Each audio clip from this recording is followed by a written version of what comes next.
Yes, querida. Saya ang dami ko pa naman na ano.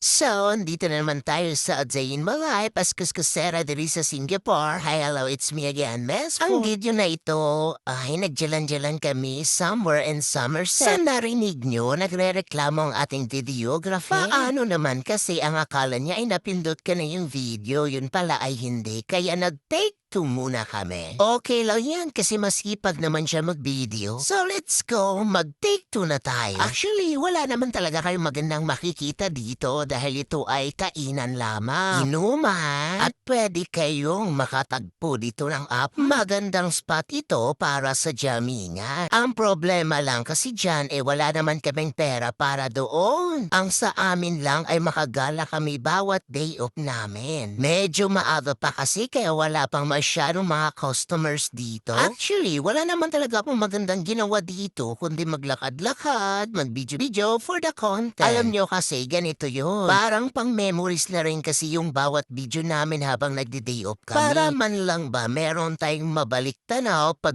tayo ay mag-for good na. Hindi naman kasi habang buhay ay dito tayo sa abroad, syempre tumatanda na rin tayo. O diba nakikita nyo puro pagkain. Ang problema lang talaga ay wala kaming budget. At kung meron man, yun ay sakto lang. Doon lang tayo sa sa afford natin na hindi lalagpas ng $10. So nakikita nyo, merong mga itlog-itlog dito. Anino bang itlog to na naiwan? Baka naman. Isa sa mga itlog dito ay sa mga ex nyo.